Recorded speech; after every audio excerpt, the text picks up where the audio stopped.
Welcome to this panel entitled Liminal Political Trans on Gender, Threat, and Solidarity. My name is Jay Sabara. I am a professor in the Women's Gender and Sexuality Studies Department at Colby College and was honored to be invited to serve as chair. This chair was organized by Sloan McNulty. Many thanks to Chris Schell and other members of the ASA program committee that made it possible for our panel to convene this month following our decision to participate in the walkout for Gaza in Montreal. I wanted to share a note about accessibility.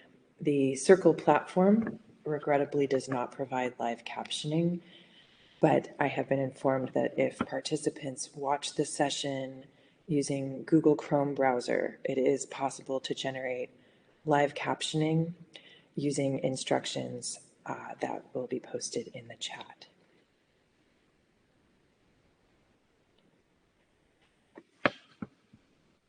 Before we begin with the presentations, the panelists have all agreed that we would like to open by reading the ASA's recent statement on campus protests and movement for Palestinian freedom, following the lead of our colleagues on last week's Music as Muse panel. The American Studies Association writes to offer support and solidarity to scholars, faculty, students, and staff around the world who are facing elimination, termination, suspension, and sanctions due to their advocacy for Palestinian freedom, their location in Gazan universities, their criticism of Zionism, their solidarity with resistance to occupation, and their condemnation of genocide, militarism, and war. No group of scholars faces the perils of the present moment more than students, scholars, and academic staff in Gaza. Every one of Gaza's higher education institutions has been destroyed, and hundreds of Palestinian educators and thousands of students in Gaza have been murdered in a process that the Palestinian feminist collective has called scholasticide. Palestinian scholars in Israeli institutions have also been arrested and silenced, including internationally renowned feminist scholar Dr. Nadira Shalhab-Kevorkian. Across Europe and North America, scholars who criticize the ongoing genocide or who criticize Zionism or support Palestinian freedom have been doxxed, suspended, and fired. Contingent faculty, Muslim and Palestinian scholars, BIPOC, and QT-IPOC scholars have been the most vulnerable to these attacks. Our university administrators have remained silent about the assault on Gaza's higher education infrastructure and about attacks on and endangerment of their own faculty and students who speak out against anti-Palestinian violence. Funding and support of the most vulnerable departments and faculty are threatened. Surveilling or sanctioning against teaching the full scope of the conflict, including its history, ecologies of warfare, or other related topics, creates an atmosphere of fear around intellectual engagement with war. At the time of this writing, and this was a few weeks ago, so we can assume the numbers have grown, thousands of students at dozens of universities have been arrested. Students have been suspended and face other disciplinary actions such as expulsion and eviction, and threatened and met with police violence, some even hospitalized after being brutalized and or pepper sprayed for erecting peaceful encampments to protest university investments in Israeli war machinery.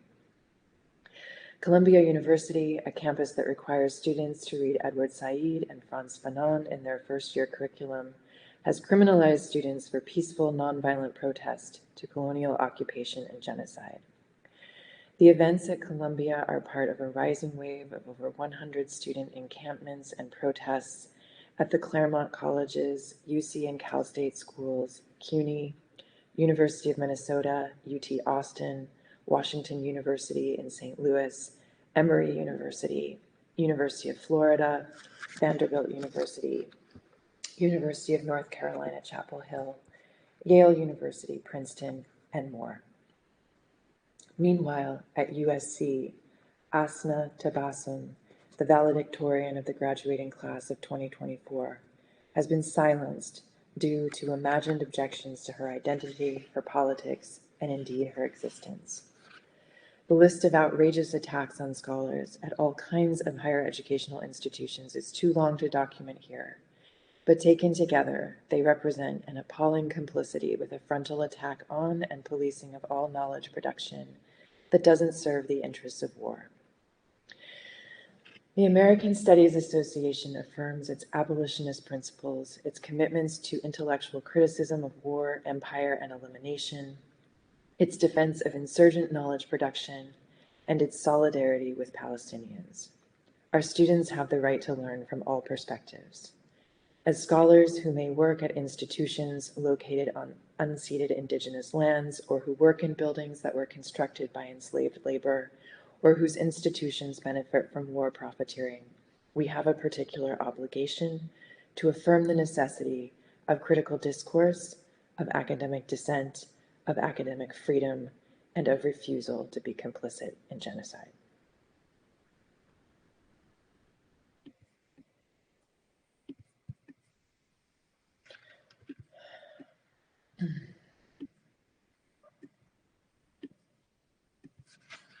Next, I will share the abstract that Sloan McNulty prepared for this panel in organizing it, and then introduce the presenters, and we will proceed from there.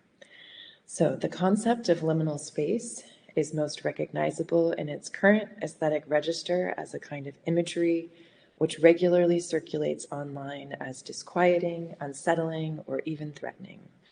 Typically, these images are subjectless, allowing for the user to project their own nostalgic, traumatic, or as of yet undetermined feelings and/or experiences onto them. A similar logic traces the production of transness, its embodied, spectral, and speculative properties brought violently to the fore in contemporary discourse and legislation.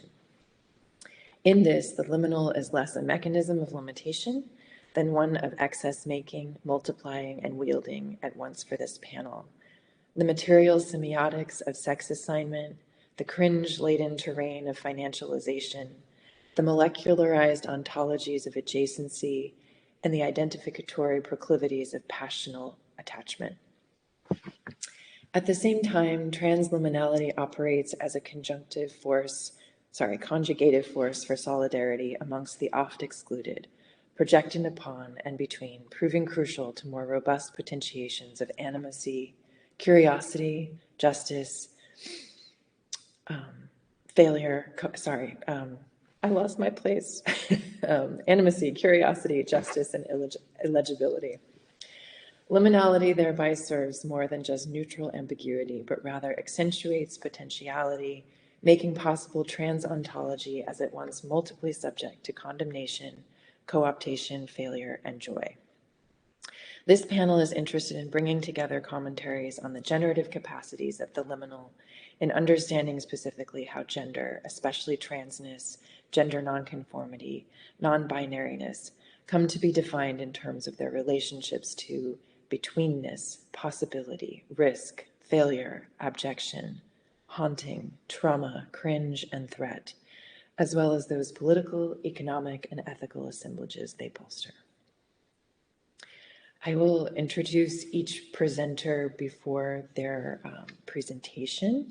So our first presenter, I'm pleased to introduce Sloan McNulty, with a PhD in American Studies from Rutgers University, is a professor of critical studies and liberal arts at the Pacific Northwest College of Art.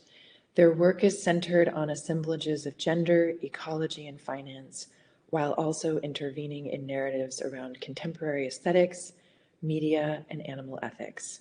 They have published articles for Culture Critique and Cybergology and are currently working on a series of essays and a manuscript on the production of gender as threat, as well as pursuing scholarship on the anarchist dynamics of ethical parasitism and anti-work politics, affective regimes of gender production, and the intersections of trans ontologies and finance. Thank you so much, Jay. for that introduction and for that reading of the ASA statement. I'm going to just get right into it because I have to read really, really fast. So this paper has had numerous titles. Right now it's called Gender as Threat, On Risk, Crisis, and Collapse. So in 2019, the annual meeting of the Society of Actuaries, those who professionally assess risk across a number of industries, was held in Toronto. Amongst the conference presentations and plenary meetings that year was one entitled Session 143, Non-Binary Gender Identity and the Insurance Industry, Impact Analysis and Discussion. Amazing title.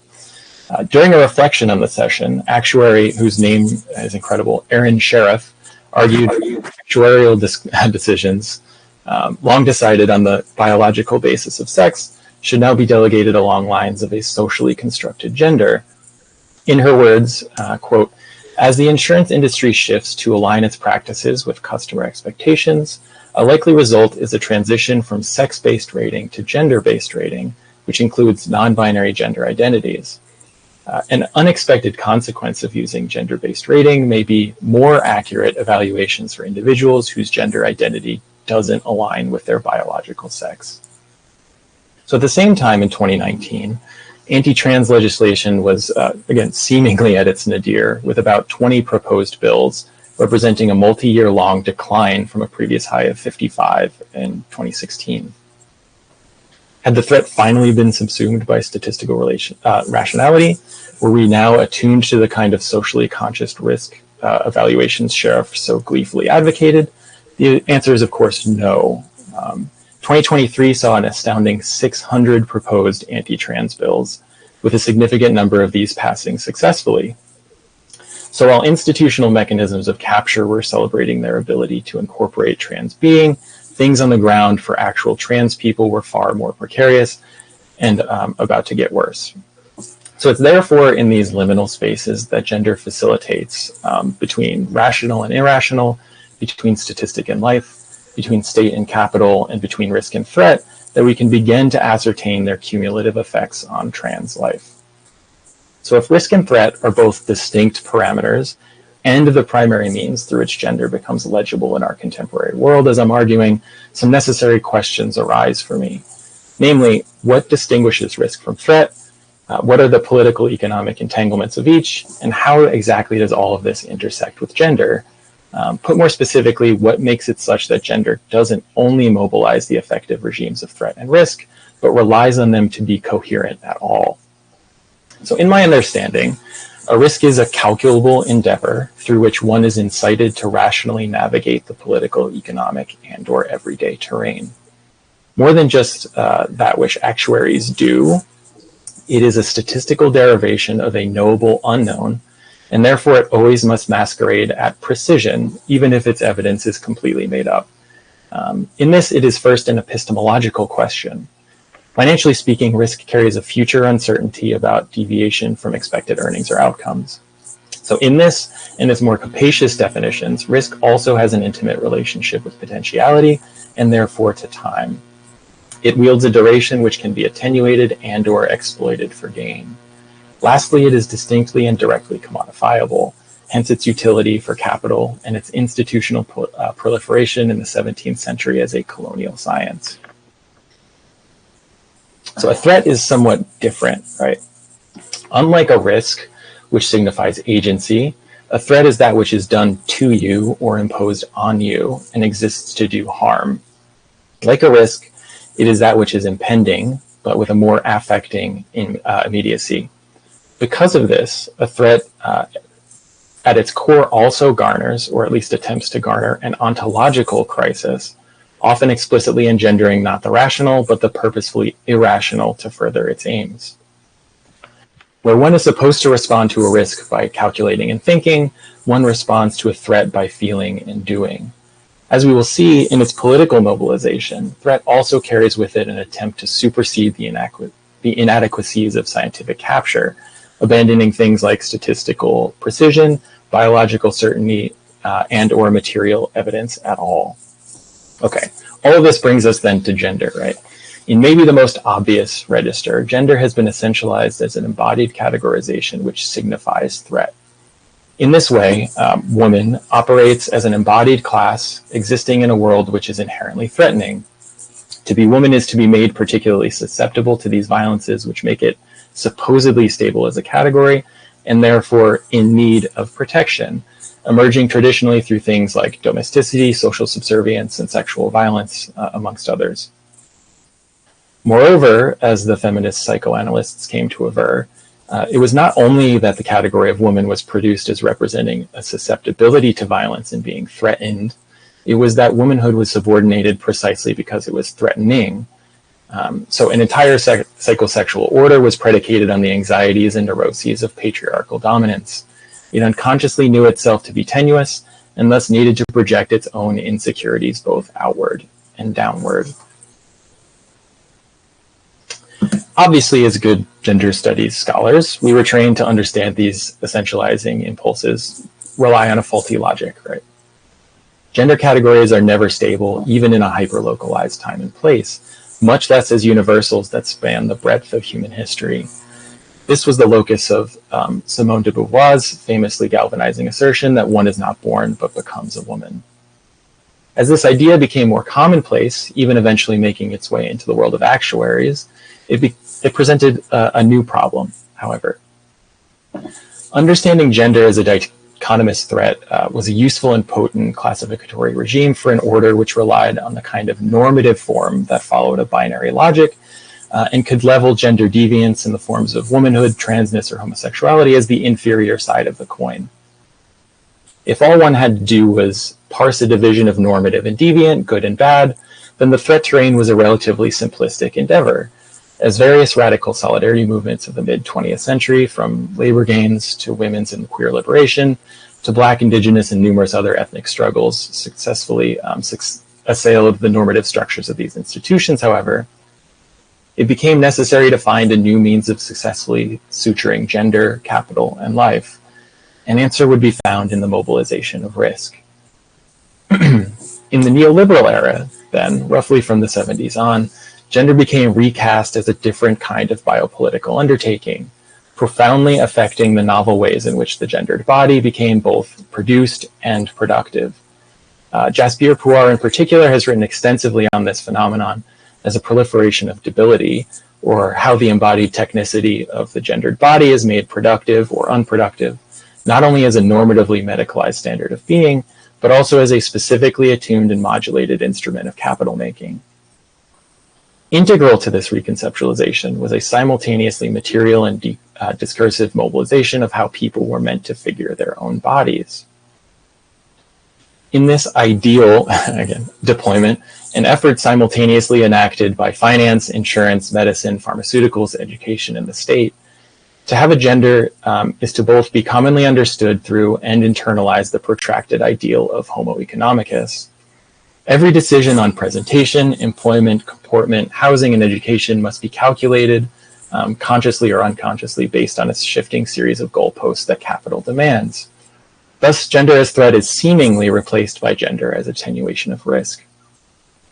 A very real consequence of this particular capitalist co-optation of gender meant that those diverse markers of illegibility, once thought to be antithetical to capture or extant solely as a dialectically useful and antagonistic other, find expression in both their investment and statistical potential, as mentioned in my opening vignette on the meeting of the Society of Actuaries, right? So we seem then to have arrived back at the start, if not at the present, then close to it in 2019, our story fully told.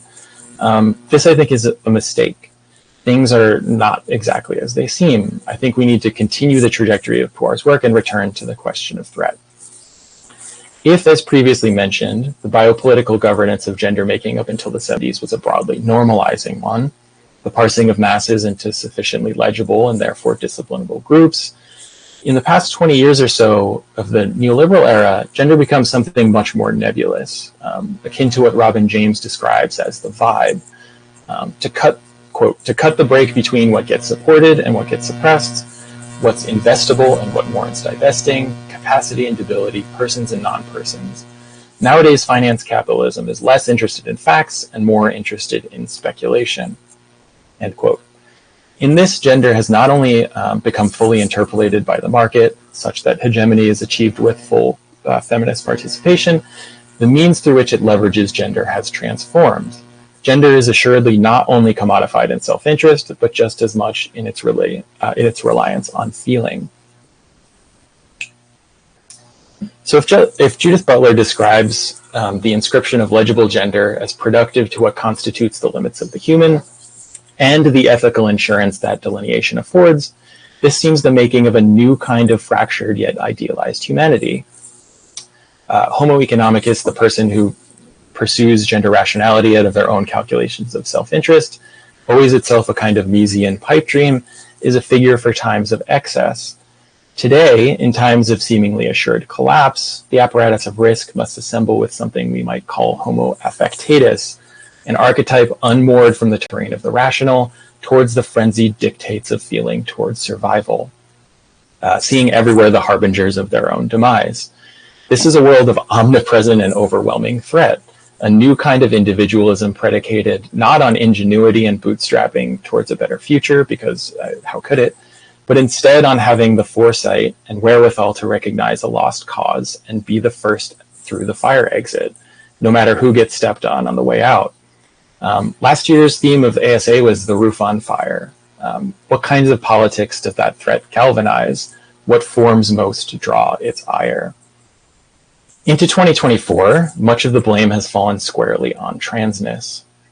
Many of the threats espoused by anti-trans entities under this regime are at once recognizable as tenets of classical fascism, attacking gender deviance, the non-traditional family, bodily autonomy, and more, while posing themselves as answers to the very real failures of austerity, wealth disparity, and inflation. The fascism of 2024, however, is deeply connected to, even at times directly facilitating neoliberal policy, including risk paradigms as a means of accelerating their own attempts to grab power. So the works of Melinda Cooper and Phil Neal in very different registers confront this on-the-ground reality, where in strategic and tactical regards, respectively, they chart how the immiseration of a community, exacted by both neoliberal and fascist forces, facilitates the loss of care services, medical, financial, jobs-wise, etc., through explicit austerity measures or simply unacknowledged shortfalls. With the welfare state unable or unwilling to step in, the only forces remaining in many communities are explicitly right-wing, either of the Christian nationalist bent, only too willing to use its deep pockets to facilitate its version of care as doctrinal antagonism to bodily autonomy, or alternatively the slightly more secularly inclined militia groups who will step in to cover gaps in federal and state emergency response, while also aggrandizing their own legitimacy as enforcers of, if not always de jure, then de facto governance. Thus, in this, a reactionary feedback loop emerges. A threat is created by the fascist forces, allowing them to seize more power and legitimacy and further expand the threats that give them power. Here we can resuture this conversation on threat, risk, and collapse to gender. Brian Masumi, writing in his work Onto Power, argues that an operative logic is one that combines an ontology with an epistemology in such a way to trace itself out as a self-propelling tendency that is not in the sway of any particular existing formation, but sweeps across them all, and where possible sweeps them up in its own dynamic. While Masumi was originally writing on the recursive and self-actualizing legitimation of the war on terror, we can see contemporary attempts at this in the various trans panics of the last several years. By this point, almost all attempts at legitimation have been dropped. There is no substance to the fascist articulation of transness as threat other than its label as such, and because it doesn't need one, right? It requires no evidence. Previous claims to, quote, biological reality or health concerns figure now as more rote remnants of a bygone era than facts that will be comprehensively verified. There is no longer any risk to be assessed, categorized, and rationally attenuated, only an omnipresent threat to be dealt with. This is Masumi's operative logic in action. So while it seemed earlier as if understanding gender as threat was subsumed by an embrace of risk, we might again remind those willful arbiters of the status quo that instead this relationship between gender and threat in fact never went away. That of course the predilection for risk-tolerant, hyper-privatized potentials of neoliberalism, even of the purportedly feminist bent, were themselves always dominated by a particularly privileged and whitened subset of the population. Nevertheless, it was and is the ideological priming of a risk-attuned society that has in many ways facilitated the contemporary constitution of gender as threat. Relying on data accumulated by the neoliberal apparatus, more easily acquired by the simple purchase of privatized information, anything from menstrual cycle calendars to geolocation to Google searches, or even given freely away in social media posting and personal branding, states like Florida, Texas, and Tennessee, just to name a few, enact their fascist policies as the democratic political machine stares on ineffectually. This is not simply a reality of 21st century financial capital, but one that is a distinctly gendered phenomenon. We might therefore view this collapse of risk into threat as a canary in the coal mine of the neoliberal descent to fascism. So where a neoliberal order can and has, for example, categorized transness in its potential for incorporation and marketization, instilling things like risk assessment, profit-seeking, personal branding, and the pursuit of social capital as the ideal components of a diversified social terrain, fascism heralds a particular derationalization of risk, using its accumulated ideological force to signal a kind of apocalyptic terror. Fascism heralds that there are those who endanger the very existence of society and must be expelled and or neutralized. As we've already seen, gender is a very useful metric in this regard, being both capacious enough in epistemological framework to at once contain numerous kinds of threat, but also close to home enough in ontology to engender profound affective attachment. So whether in theories of trans contagion, allegations of grooming, bathroom panics, fears of an unrestricted bodily autonomy, and more, gender remains a dominant means through which incorporation in the social body is decided, and in threat who is excluded. Thus, it is not so much that an extant gender position is discursively demonized as threatening, but rather that the very existence of gender, its boundaries, contours, and capacities are policed and made legible by an apparatus of threat. What I mean by this is that gender is threat, right?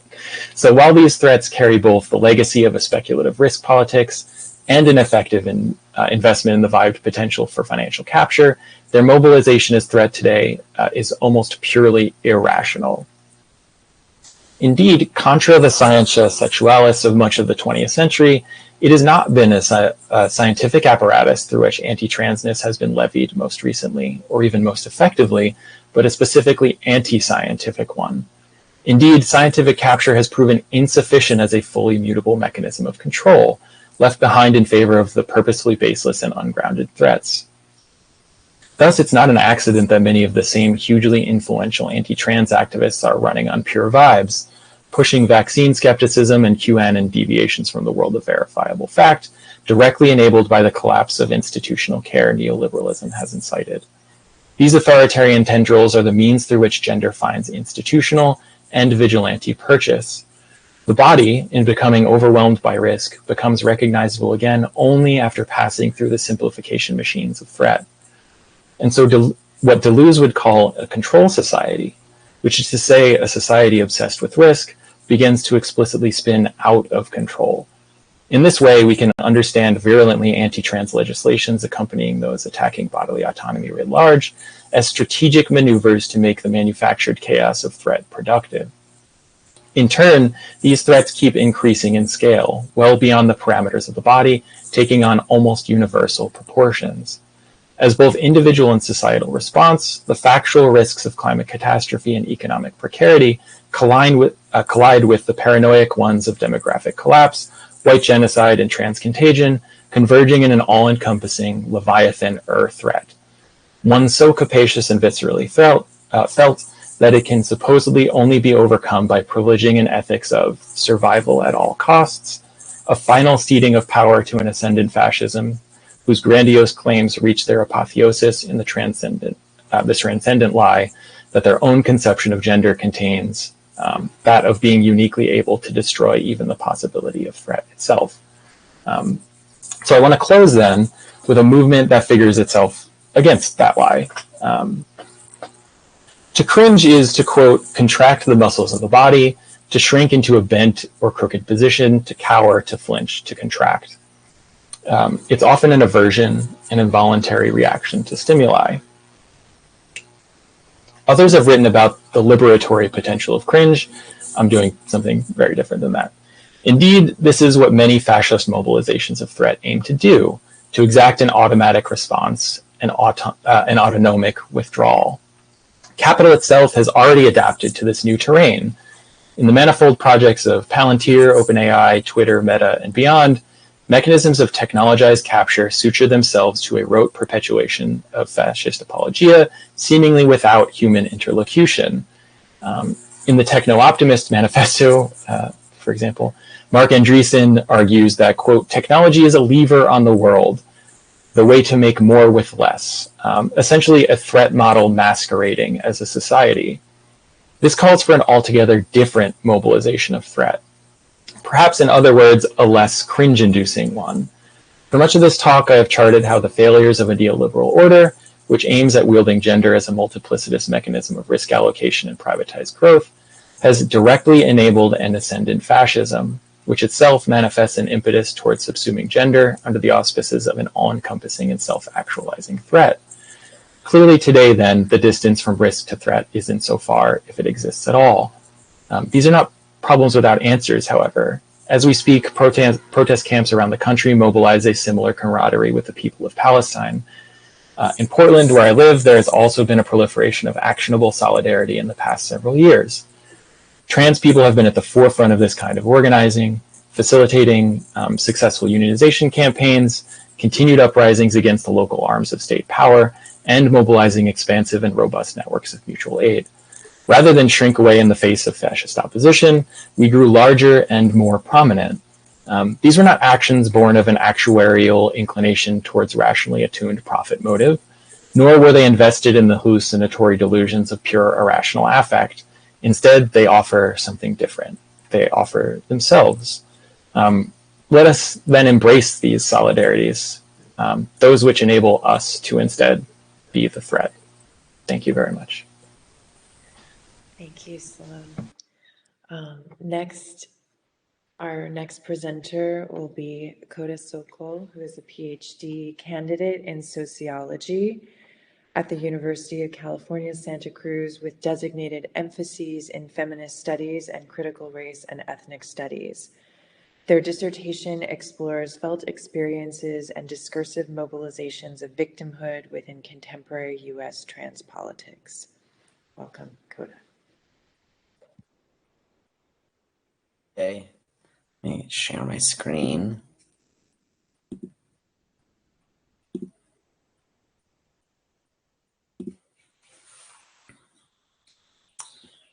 Okay. This is a paper that has had many titles, so here's a provisional one. This paper is a piece of the first chapter of my dissertation, and so I'm broadly thinking about how the politics of victimhood are showing up in contemporary trans discourses in the US. I wish that I was more prepared with the chapter that's specifically thinking about trans Jewish leadership in the US-based anti-Zionist movement and the mobilizations of victimhood that are animating that. But unfortunately, this one is a little bit more indirectly related to the moment.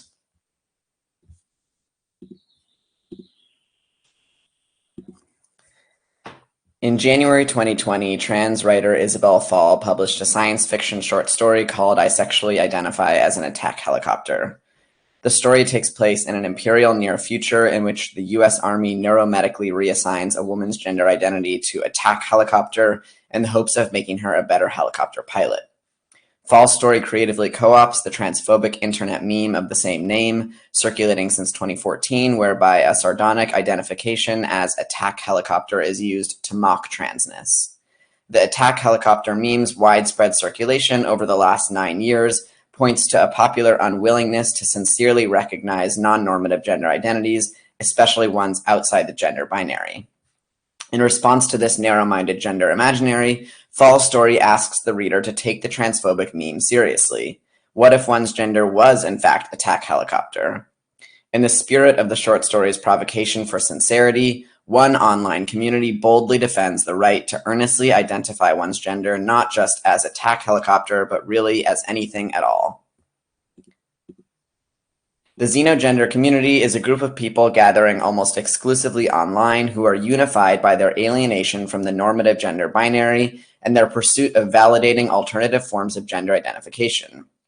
Encompassing gender identities, quote, not connected to the binary or non-binary spectrum, xenogenders can relate to senses like fuzzy gender, aesthetics like cottagecore gender, colors, turquoise gender, scenes, cloudy rainstorm gender, emotions, rage gender, nouns, cupcake gender, or neurotypes, autistic gender.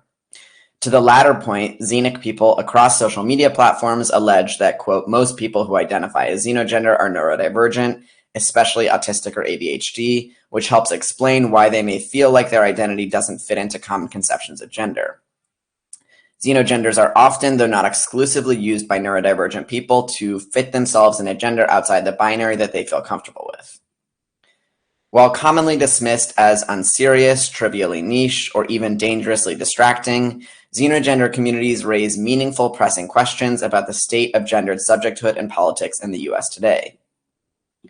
Categorically unrelated to masculinity, femininity, or even human understandings of gender, xenogenders apparently threaten to undo coherent notions of gender altogether. Why then are more and more people understanding these affinities as gender? What kinds of subjectivities and collectivities is xenogender identification forging? How does the proliferation of xenogender identities affect the meaning of gender and its regulatory function? What are the impacts on our political horizons around gender and beyond? Rather than an anomalous phenomenon in contemporary gender discourse, xenogenders exemplify a broader discursive trend of proliferating gender identities, particularly among young people online.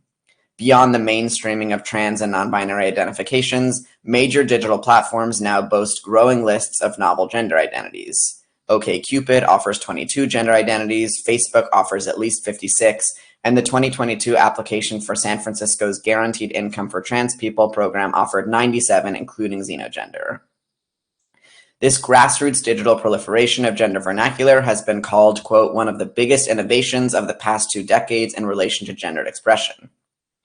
Contemporary gender identity proliferation ought to be taken seriously as both a significant discursive development in itself, as well as an illuminating indicator of how identity is being operationalized today. Employing data gathered from a year-long digital ethnography of xenogender communities across Reddit, Tumblr, TikTok, Instagram, and YouTube, this essay seeks to make sense of the motivations, practices, and effects of xenogender identification. I begin by examining the relationship of xenogender identities to the hegemonic neoliberal conception of the entrepreneurial self, compelled to craft and broadcast a unique, authentic brand. I follow how xenogender identities promise to resolve a certain loneliness and alienation produced by neoliberal conditions of competitive individualism, while also problematizing xenic attachments to political victimhood. Though xenogenders enable playful, imaginative modes of performing gender, these identities are also rooted in an individualizing fantasy of sovereign gender self-determination that can hinder critical and coalitional trans politics. Nevertheless, I conclude the analysis by lifting up levity as a promising lesson from xenogender infrastructures that can interrupt individualized, naturalized, and violent relations to gender. So why go xenic? When asked about what motivates xenogender identification, the answer is often quite simple. It feels good. Xenic people say their identities make them feel valid and happy, help them express themselves freely and joyfully, and are pleasing to use. In the words of one respondent, xenogender identification, quote, helps me explain and understand what my gender feels like, and also they're fun. That xenogender identification feels good, however, is not a completely satisfying explanation for its motivations. Why does xenogender identification feel good, and in what ways? What are the conditions enabling these good feelings? To get at these questions, xenogender feelings must be examined within the conjunctural factors conditioning this practice of gender identification. Situating this identity practice within a neoliberal conception of the sovereign entrepreneurial self helps make some sense of xenogender's pleasures. Operating at the level of subject formation and the refiguration of desire, neoliberal ideology interpolates individuals as self-governing entrepreneurial subjects impelled to invest in themselves by crafting and mobilizing marketable identities. Today, the imperative to package and market the self as a unique brand is not limited to workers aspiring to remain economically competitive, but rather has become a dominant, pervasively felt orientation toward the self, even among people too young to have a job. Self-branding is now a dominant process of reflexive exploration and discovery that relies on an understanding of the self as having a unique value that ought to be effectively identified and communicated to the public. Practices of self-branding thrive especially in crowded social media publics, which gamify personal identity and reward effective communications about the self with dopamine-boosting likes, shares, and reactions. Amidst the growing institutionalization of trans and non-binary identities, gender has become a ripe terrain for meeting the demand to craft and broadcast unique differentiated selves. In recent decades, the destabilization of dominant binary gender categories has contributed to a popularizing perception of gender as mutable, something that everyday people can participate in changing. This perception of gender as an arena in which new modes of identity differentiation feel possible can help explain why xenogenders are articulated as gender identities, despite bearing no relation to masculinity or femininity. Xenogender identification is, in fact, explicitly characterized as, quote, more a way to differentiate a person from another than to identify as, say, a blizzard.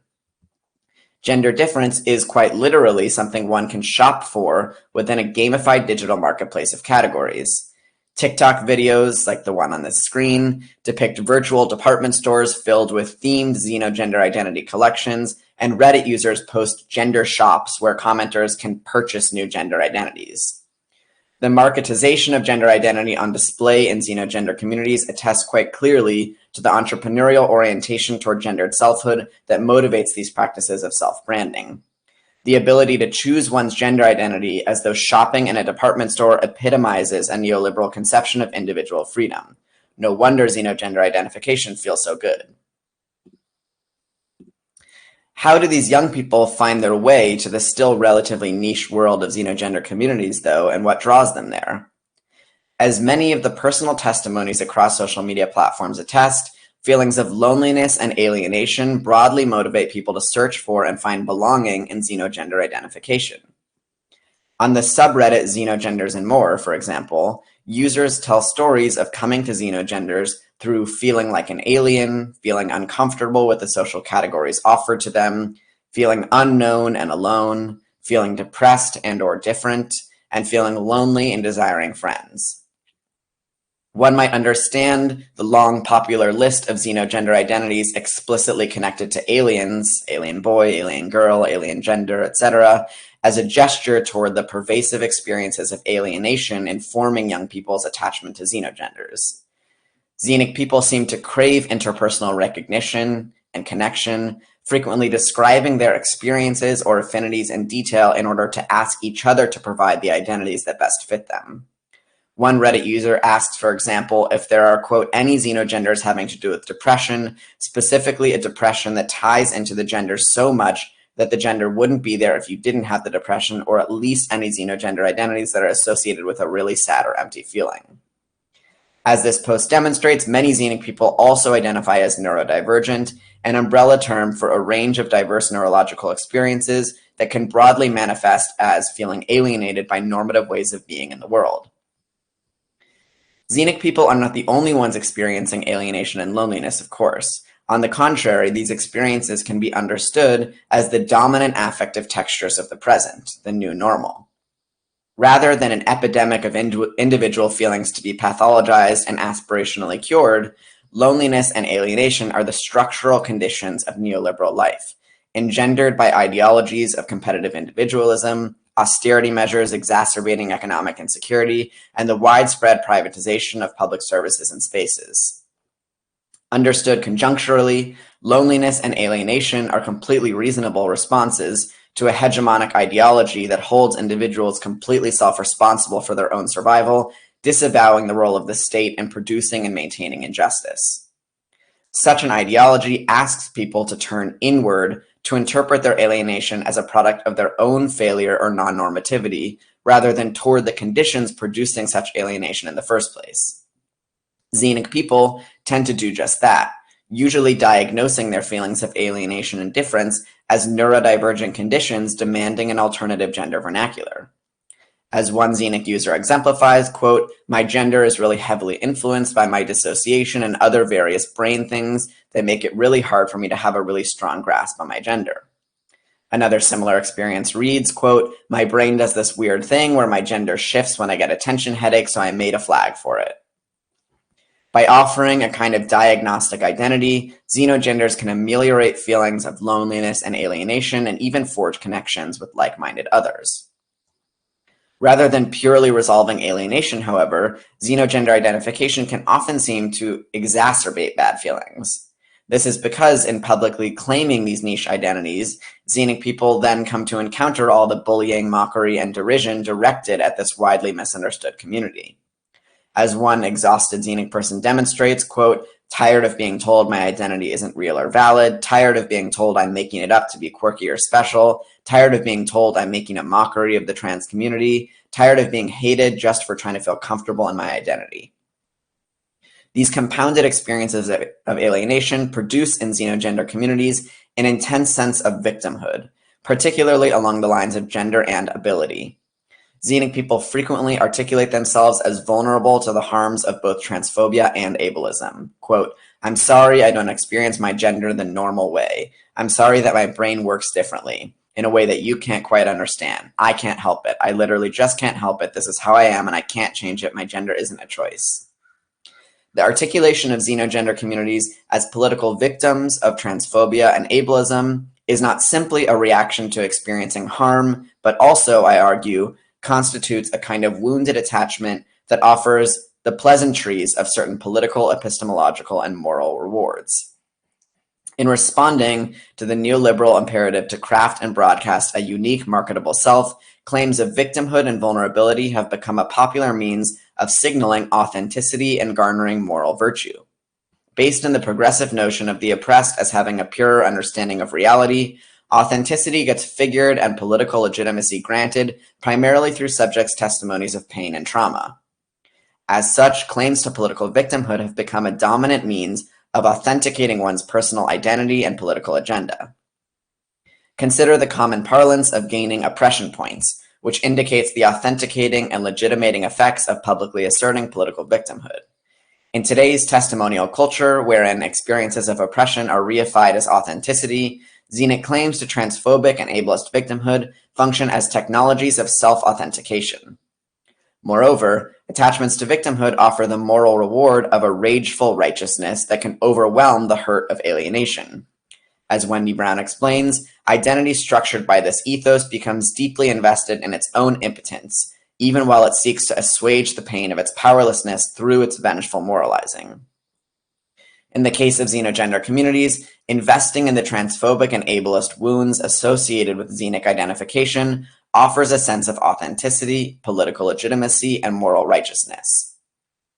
At the same time that wounded xenogender attachments may promise a sense of relief from painful feelings of alienation, these attachments risk reifying exclusionary gender and ability norms by individualizing the problem of alienation as either a neurological non-normativity or an effect of individual anti-xenogender prejudice. Interpreting the problem of alienation on this scale of personal victimhood leaves both gender normativity and systemic ableism off the hook, investing instead in the fantasy of an individualized gender self-determination to resolve feelings of alienation. This emphasis on an internally felt self-determined gender tends to gloss over the unequal stakes of different enactments of gender non-normativity, especially across online and offline realms. Verbally identifying as xenogender online is, in practical terms, not the same as undergoing a social and/or medical transition in the offline world. However, when xenic people claim transphobic victimhood, they risk conflating these differences in ways that stoke intra-trans community conflict. An unfortunate consequence of this coalitional fracture is the underfulfilled chance for gender playfulness to expand the transgender imaginary and counter suffermongering. Expansive xenogender identities can both support day-to-day survival in a trans-antagonistic society, as well as propel the imagination of more liberatory gender futures, presenting a valuable opportunity to bridge transfeminist political activism with a full recognition of the power of dreams, images, and affects to counter the totalizing and paralyzing power of victimization. Unfortunately, xenogender playfulness is not being optimally infused into revolutionary trans political activism. So what then can be said for the possibilities of these imaginatively proliferating gender identities? In theorizing gender's performativity, Butler found promise in the proliferation of precisely those constitutive categories that seek to keep gender in its place by posturing as the foundational illusions of identity. The more categories created, they contended, the looser and more playful people's relationships to some idea of gender might become.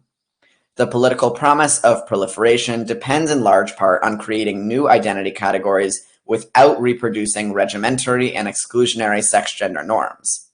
Not merely creation for creation's sake, but creation towards something more capacious. Are these imaginative, expansive xenogender identities the gender proliferation of which Butler dreamt? On the one hand, xenic people's compulsion to proliferate identity labels does reflect gender's biopolitical technique of normative categorization for more precise management. On the other hand, however, the looseness with which xenic people seem to relate to these abundant identities surely undermines their capacity to exert normative pressures and produce violent exclusions. Moving simultaneously within and outside the normative social, xenogender identity proliferation may be most aptly described as a kind of transitional infrastructure for the extended meanwhile. In Lauren Berlant's terms, infrastructure points to the inconvenience of a concept that reorganizes spaces and practices in the glitch and suspension it creates, and to the figuration it offers for a collective tryout. Infrastructure can, in other words, loosen the object world's self-relation while holding on to the living, and in this sense it offers the pleasures of an attachment to life from an otherwise arduous space. From the arduous conditions of violent gender normativity, xenogender communities may constitute an infrastructure for collectively trying out a more pleasurable way of living gender. Considering xenogender communities infrastructurally allows for appreciating how gendered living can be done differently, even within very sedimented gendered structures and relations, and focusing on how lives and life worlds are extended rather than causally produced by power.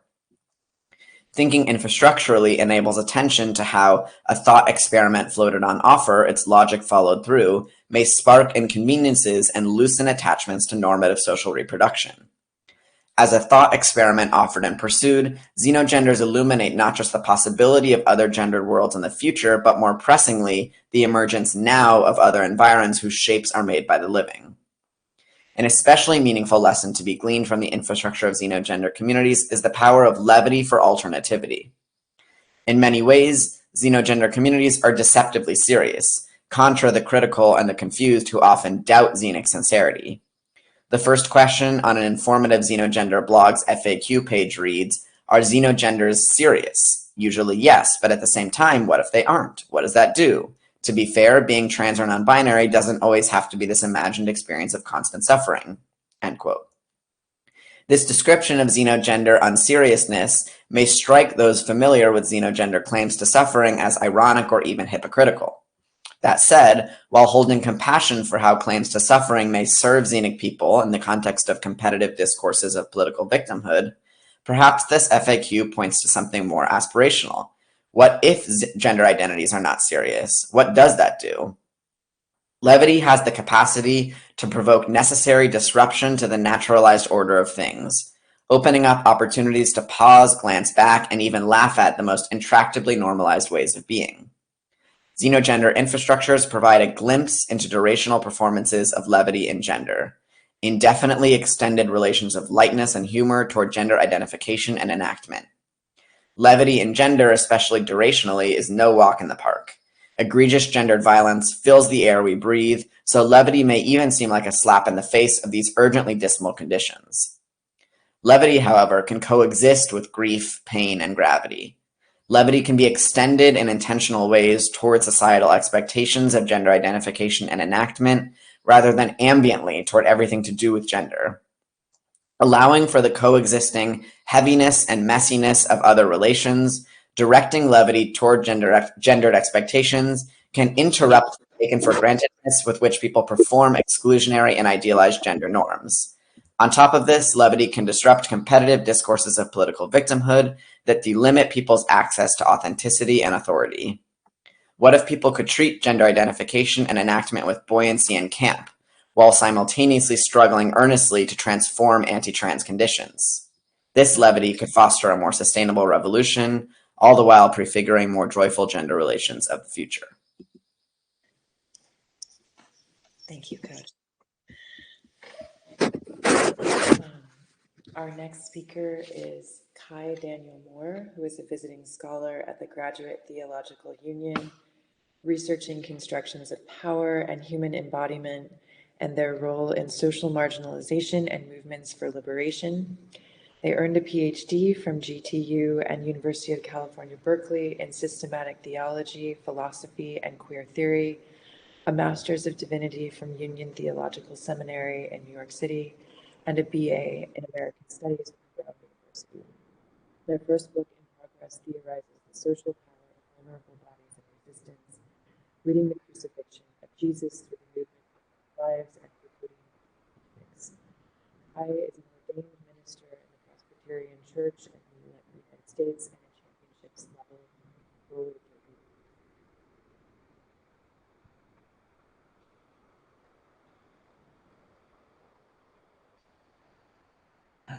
Hi, thank you. Can you hear me okay? Thank you. My paper is called, quote, "The Pronouns Associated with Their DNA," end quote, Material Bodies, Gendered Sensation, and Trans Epistemology. In this paper, I read two recent examples of anti-trans argumentation to analyze their rhetorical use of scientific language in ways that I argue are not actually about scientific inquiry, but function on a biopolitical level to maintain and naturalize an ideology of binary assigned sex as an unchanging truth that transcends the actual material and social experience of that body. Further, it functions on an epistemic level to make the claim that truth can only be known by external observation, in contrast to trans experience, which insists that subjective experiences of gendered feeling have meaning and value as truth claims in their own right. Transition thus presents a fundamental threat on the level of meaning itself to the dominant dualistic paradigms of thought that sustain the conditions of possibility for a whole network of other specific discriminatory ideologies. So in 2023, North Dakota's Senate Bill 2199, which was proposed and quickly rejected, states that, quote, "Words used to reference an individual's sex, gender, gender identity, or gender expression mean the individual's determined sex at birth, male or female. If sex, gender, gender identity, or gender expression is contested, determination is established by the individual's deoxyribonucleic acid," end quote. That is, in any organization receiving federal funds, including public schools, government agencies, and higher education institutions, every pronoun and every gendered word written and spoken must align with the presumed binary chromosome profile of that person's DNA on penalty of a $1,500 fine. Immediately, this bill faltered when subjected to any practical questions on the Senate floor. How do you plan on enforcing this bill? How will you fund the amount of DNA testing this bill requires? What about intersex people whose chromosomes may not align with their assigned sex? Do you, authors of this bill, understand how DNA testing works, or even how chromosomes work? The bill relies on apparently scientific language while simultaneously disregarding scientific methods. Senator David Clemens, one of the bill's authors, made claims in defense of the bill reverting to truth itself, acting as if binary, immutable, assigned sex is so self-evident that it needs no further justification. Quote, "We know what truth is," end quote. Truth, by implication, is founded in the particular scientific claims he has mobilized, however scientifically baseless they might actually be. The ideological belief in the material givenness of binary sex is strong enough to outweigh contradictory scientific evidence.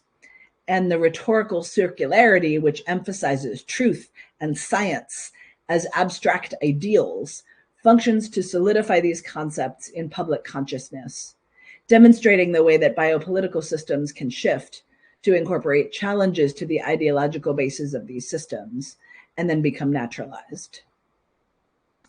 In response to contradictory scientific evidence, such as the immediate example of intersex conditions, Senator Clemens seemed to gloss over it and shift focus, answering briefly and illogically that, quote, a DNA test will prove what they are, end quote. So he apparently acknowledges that chromosomes appear in diverse ways, but maintains a focus on the idea of DNA constructed by this bill, by shifting to the common argument that intersex people are simply binary sexed people with birth defects, instead of considering, for example, that intersex conditions could be a neutral biological phenomenon, which demonstrate, among other things, the constructedness of binary sex. The ideology constrains the interpretation of data, rather than allowing the data to reshape the gendered paradigm.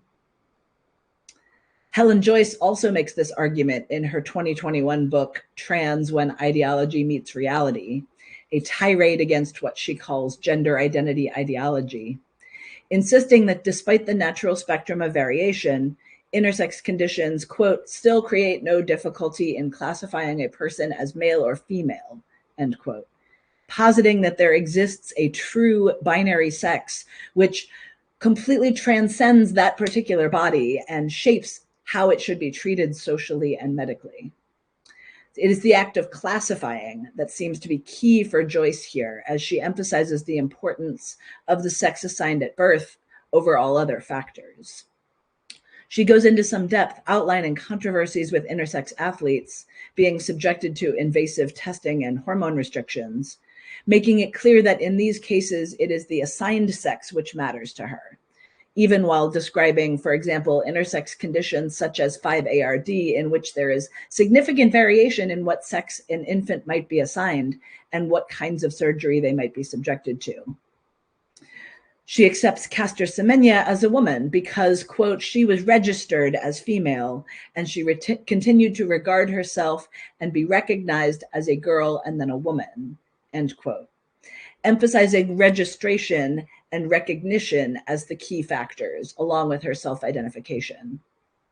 Joyce contrasts these cases with trans athletes such as Joanna Harper because of her transness per se, while also quickly dismissing Harper's scientific expertise and extensive research on the notable impacts of HRT on athletic performance as, quote, anecdotal and irrelevant. What Joyce's chapter makes clear is how she roots her understanding of binary sex in science as an idea, but when it comes to the actual scientific details, her argument falters and quickly becomes ideological in nature. As with the trans-exclusive radical feminist movement more broadly, as Ruth Pierce and their co-authors put it, quote, science is used strategically rather than factually, end quote. Is it chromosomes that matter? No, that's not always accurate. Is it hormone levels? No, those are both more and less significant than Joyce wants to admit. She herself calls it, quote, a shell game of attempts to locate male sporting advantage, which she says is obvious and undeniable, that the gendered dimension swamps all others such as weight and height, but simultaneously she outlines that it cannot be located in any specific bodily characteristics, including genitalia. She mentions male puberty almost in passing and then fails to consider any of the practical implications for athletes who transition before endogenous puberty. On one hand, Joyce insists that binary gender creates overwhelmingly different body morphology and clear athletic advantages. But when she's faced with the details of actual human bodily variation, she falls back on what she claims is simply self-evident. Elsewhere in the book, she quotes papers in Nature and Scientific American, which argue that, quote, the more we learn about sex and gender, the more these attributes appear to exist on a spectrum, as evidence that trans ideology has obviously corrupted even these institutions of science. When discussing single-sex spaces, she's vehement that they must be protected with some vigilance. And yet she explicitly acknowledges that some trans people will, quote, pass well enough to fit in, and deems this acceptable, although she thinks passing is much rarer than it is, saying that Quote, stopping them would take a degree of intrusion into everyone's privacy that would not be in anyone's interests. So what is it about passing that constitutes an exception for her in particular? The answer comes back to the way she defines gender identity ideology. She calls it the idea, quote, that people should count as men and women according to how they feel and what they declare instead of their biology. And crucially, that this should determine how everyone else sees and treats them. She comes back repeatedly to these images of perception and interpretation throughout the book, dismissing a person's own internal self-perception in favor of external judgments. Quote, the feeling of being a member of the opposite sex, no matter how deep and sincere, cannot change other people's instinctive perceptions, end quote. In short, what Helen Joyce is upset about is the idea that she may not know what your gender is. As she insists on gendered identity that is rooted in so-called objective reality, she mobilizes the essentialist view that a body clearly and singularly discloses sex, which discloses gender, which discloses identity, which is also importantly a dualistic view, which reduces the body to an object of perception, which is acted upon interpretatively by the ideology of binary assigned sex as truth. On an epistemological level, it is a claim that truth can be found objectively in observation and interpretation of the external world. In contrast, when gender identity is decoupled from singular interpretations of the body, a person's internal, complex, felt sense of self emerges as truths located in the self and in subjective embodied social experience, instead of from the ideological interpretation of that body from an external source. As Susan Stryker puts it, transgender phenomena point the way to a different understanding of how bodies mean, how representation works, and what counts as legitimate knowledge, end quote. In order to break through the grip of the mental patterns that Grace Lavery calls egg theory, a mindset that dictates that transition is impossible, unworkable, or unavailable to oneself for whatever set of reasons, a trans person must, to some degree, shift their epistemological framework and begin to revalue their own perceptions. All of the nuanced, inarticulable feelings of gender, whether dysphoria, euphoria, or something else entirely, become data which have meaning and can then be acted upon. It is subjective, and so in the dominant view, it is out of bounds and illegitimate as far as capital T truth is concerned, which I would argue is a large part of what makes it so difficult for many people to break out of the cycle of egg theory. Transition requires some degree of epistemological shift, a transition away from dualistic and objectifying interpretations of the material body toward a framework that can admit feeling and sensation as valid sources of truth, among others. The apparently scientific framing of these anti-trans arguments, then, also functions on an epistemic level by emphasizing objectivity and external observation as the basis for their self-evident truth claims, seeking to define truth itself, but also crucially the manner by which that truth is determined. The aversion to DNA is not really about the actual makeup of chromosomes and alleles in a person's body. It's about the idea that there should be an external, objective, visible referent that clearly indicates a person's gender, pronouns, and identity. Admitting the possibility that only an individual person can be the final arbiter of what their own gender is means not only breaking out of the dominant gender paradigm, but also more broadly admitting that truth itself cannot be completely known by any one person. In a dualistic framework with deep historical influence from Christian theologies of body, soul, and body-mind dualism, this means the heretical idea that materiality itself can hold meaning, truth, and even agency, along with the mind, however it is conceptualized. If bodily sensations like euphoria and dysphoria have meaning-making power, they also have agential power in shaping the body's transitioning forms. Many trans narratives speak of transition as something that happens to us rather than a conscious choice or a pure exertion of will upon the body. So being careful to avoid implying some kind of biological determinism, on the other hand, such framings can more positively point to non-dual interpretations in which the agency of transition is shared from multiple sources. The apparently individual decision to explore social and/or medical transition strategies is both driven and shaped by the complex interactions of desire, social support, social restrictions, rational will, access to medical technologies, the body's own changed and changing sensations, both of the external world and phenomenological experience of itself, and infinitely more interrelated factors.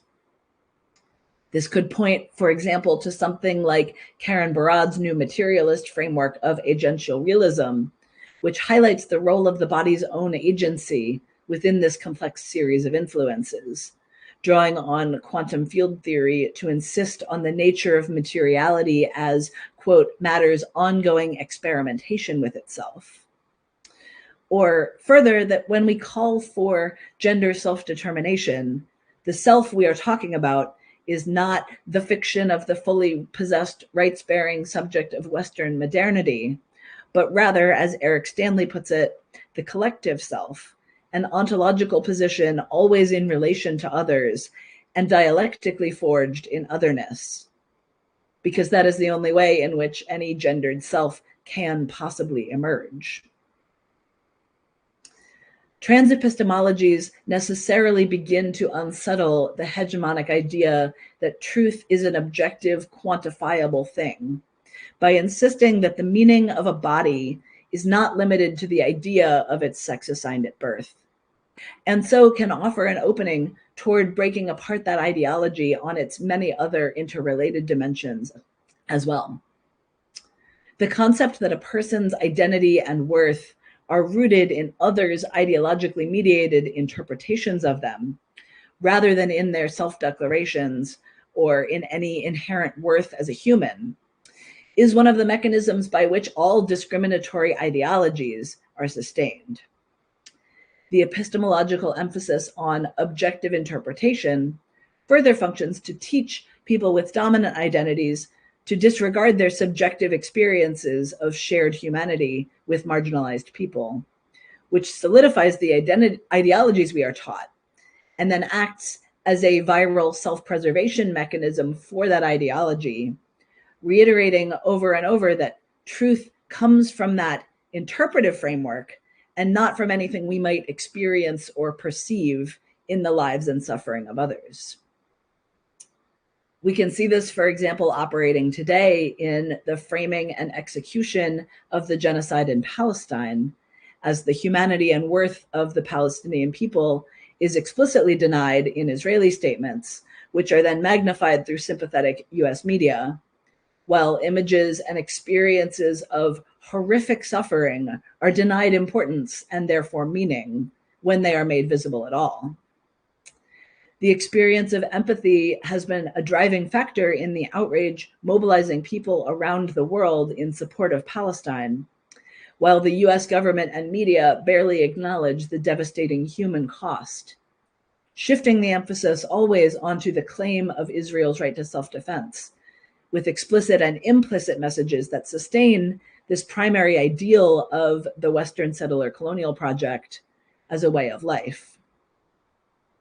I wrote this paragraph in November, and it has barely changed and has only become more important today in the urgency, for example, of the attack on Rafah. We are denied images in favor of the ideology always.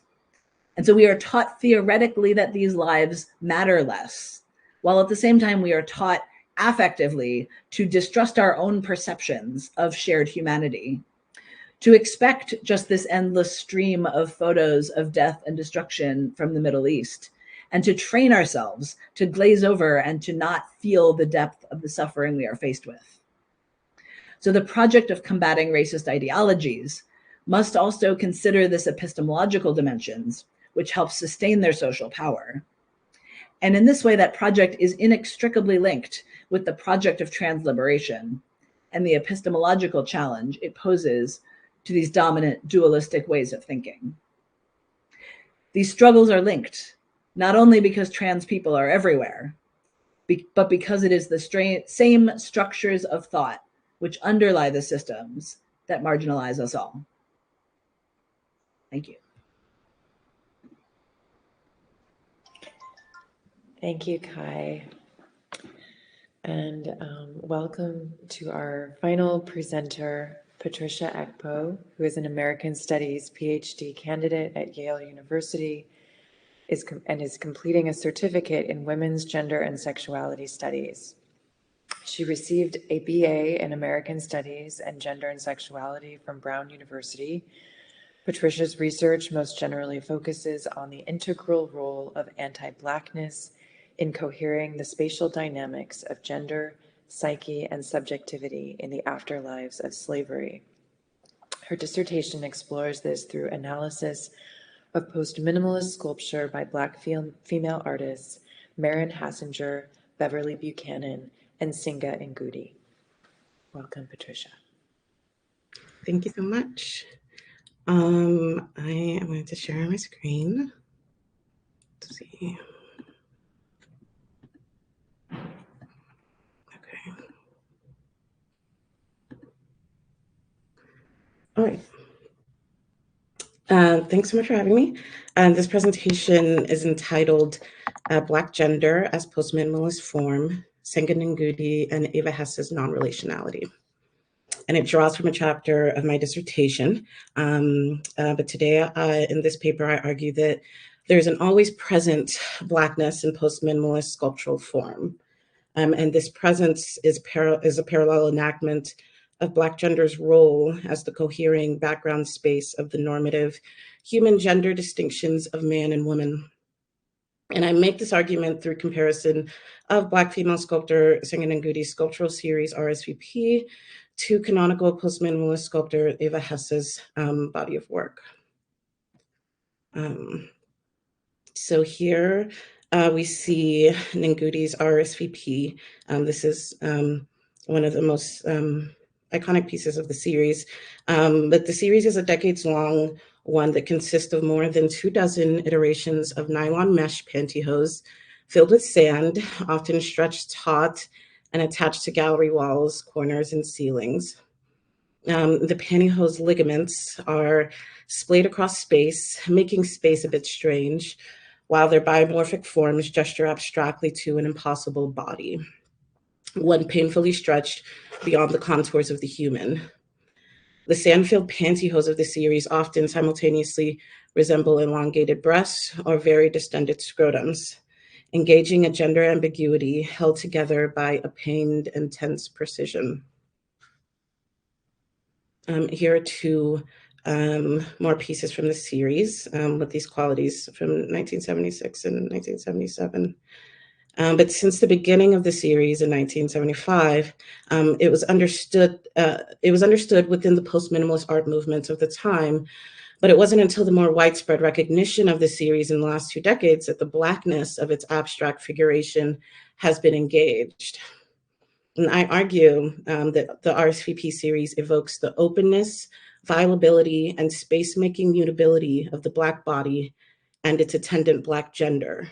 And further, that these qualities of Black gender underwrite post-minimalist form in general. First, I'll lay out a description of post-minimalism and its emergence as a genre through Eva Hess's work, and then analyze how Ngugi's work intervenes in post-minimalism and where it takes us regarding Black gender.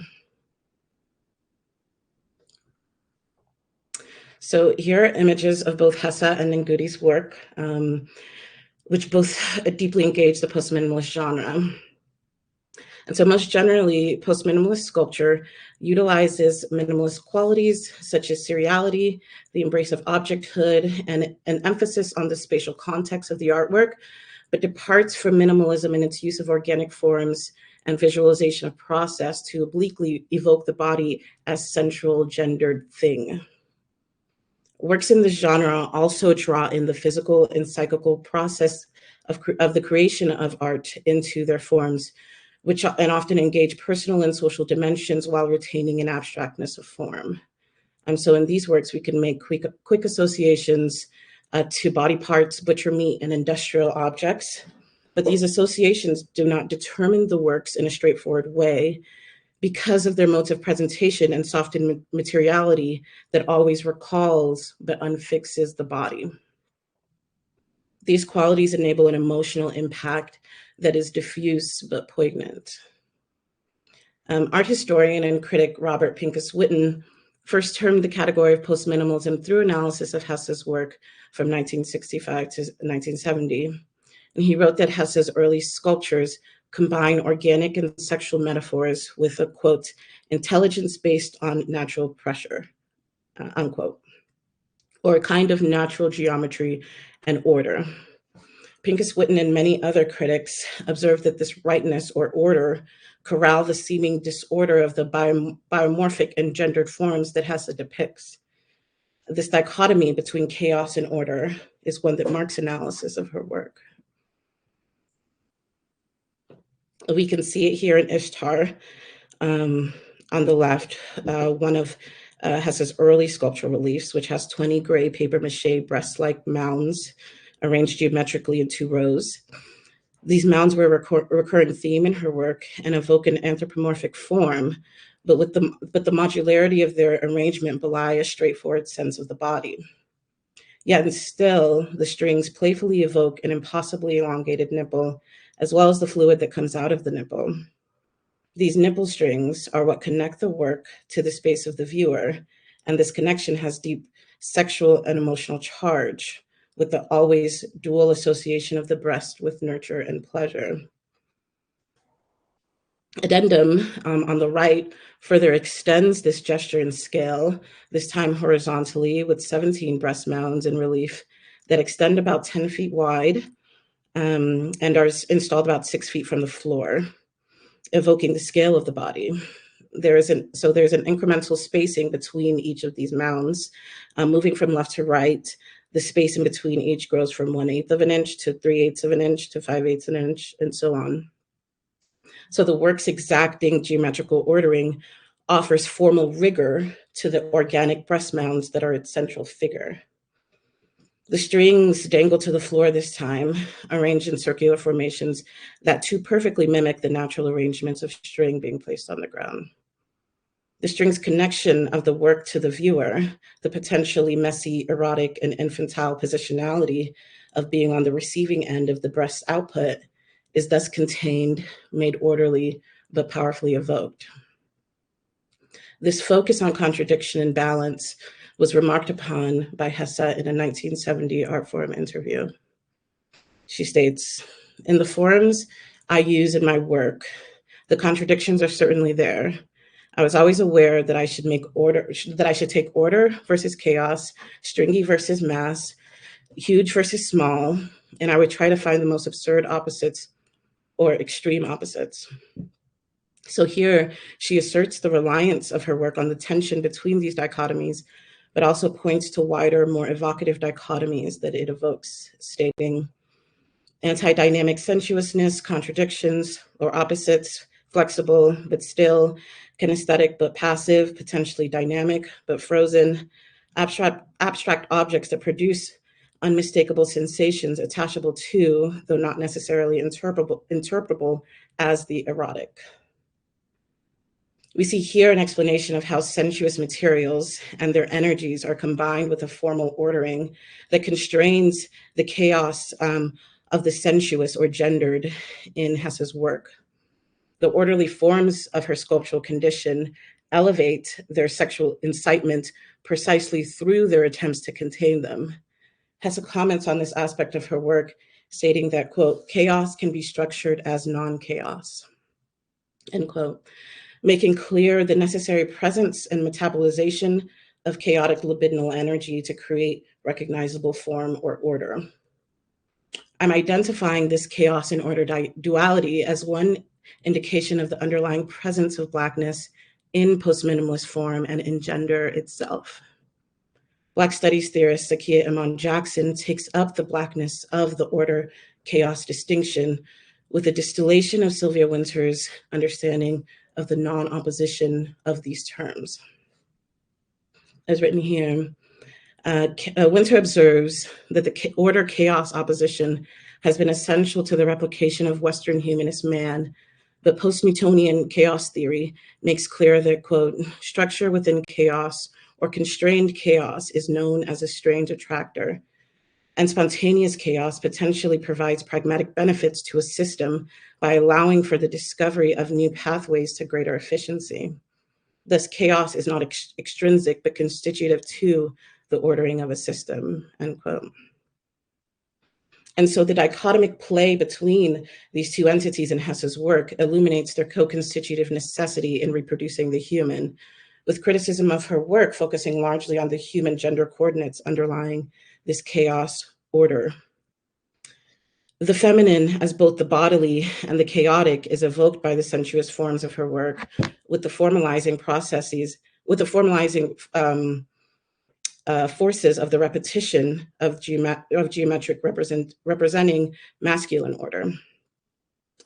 While Hess's work has been understood as aiming to nullify or ambiguate this distinction, it relies on the tension of chaos and order for its holistic impact. But via Wynter, Jackson points out that, quote, blackened people are recursively conceived as a chaotic threat, encroaching from and appropriate to the margins of a universalist system of order, end quote. So Jackson argues that within a modern anti-Black imaginary, Blackness functions as an external threat or signifier of ultimate chaos, against which man has been able to figure itself under the sign of order, quote, with attendant associations of progress, reason, and beauty, concealing this sense of order's dependence on the abject figures constitutive to it, end quote.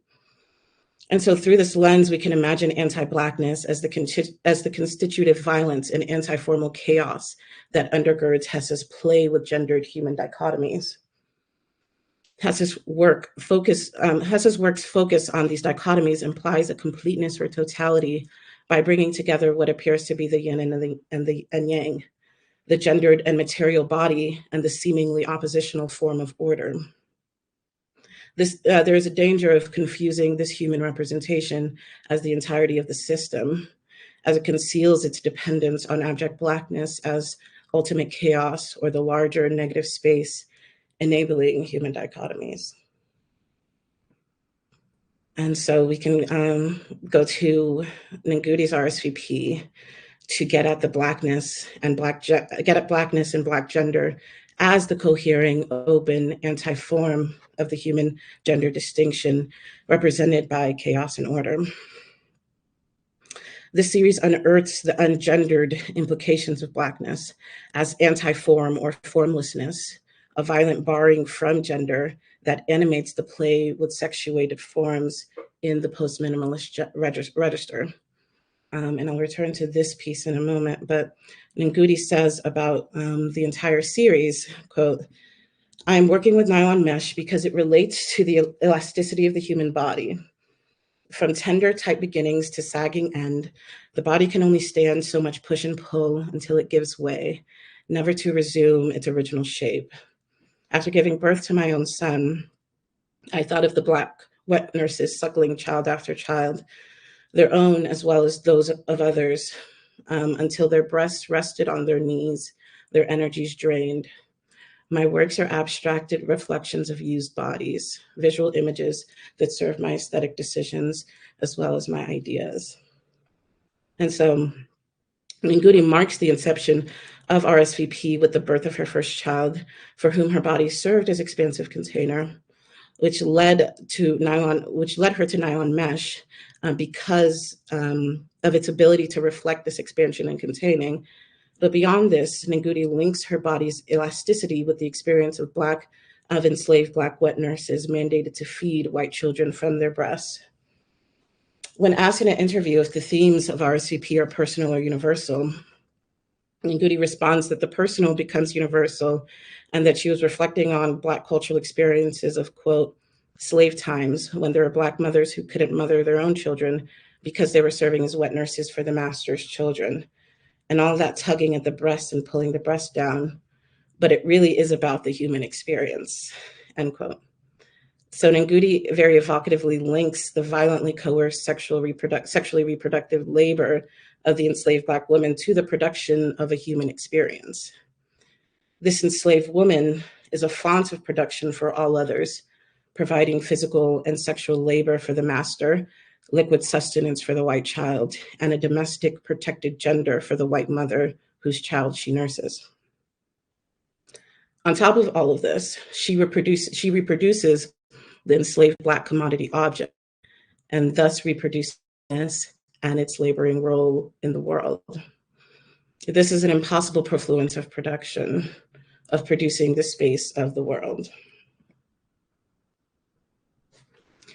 Ngudi's preliminary sketches for RSVP illustrates this the massifying extent of this production. In the sketch to the left, a small figure takes up a fraction of the page. The rest of the page is taken up by two extreme, voluminous and extra human breasts that dominate the page and that are quadruple the size of the figure. Another version of this to the right, it shows a more sort of deflated result of this production. Ngudi draws from the long history that historian Jennifer Morgan delineates of early modern European explorer and enslavers' depictions of African women's supposedly unusually long breasts, which first demarcated a sexual and therefore essential difference between Europeans and Africans, creating those categories as such, creating European and Africans through this sexual perceived difference, and thus justifying the preconditions for chattel slavery. And so Ngudi's engagement with this history continues with this iteration of RSVP. The work stands about 6 feet tall and stretches 9 feet wide, invoking the dimensions of the body, but slightly outsized to create a non-figure figure that is non-human or more than human while evoking the human. The sand-filled appendages again recall both large scrotums and impossibly stretched and looming breast, asserting an abstract but conceptually truthful sense of Black gender. Most significantly, this is an abstract non-body body strung up upside down and stretched like so many Black bodies hung and dismembered. It recalls the history of the lynching of Black bodies that, dripping with vitality beyond their last breath, served as open and violently desired emotional and sexual resource. RSVP does not explicitly foreground this violent history, but it is there in a very present way, at first humorous and visually stimulating, and then effectively gripping the viewer sexually and violently. This work, as with all iterations of RSVP, contains formal qualities that evoke the metaphysical and historical properties of disembodied Black gender as vertiginous, conceptual, and violable. This violability can be intuited in the top tier of the work, with the two legs pinned open to the wall, facing up to the ceiling. The precise and stark V formation of the legs recall geometric minimalist painterly form that is interrupted by the white panty liner triangle at the meeting of the two lines. This part of the work stages a visceral intervention by the gendered body in its vaginal opening and potential fluid leakage, disturbing the quote, purely abstract geometrical line that Ngudi creates. This interruption, characteristic of the post-minimalist sculptural genre, is a simple but striking staging of Black gendered embodiment, defined by its sexual openness and violability. This open V presents a static state of constant openness, the impossibility of consent visualized as apt form. Saidiya Hartman foregrounds violability as a foundational quality of Black gender, one instantiated by chattel slavery.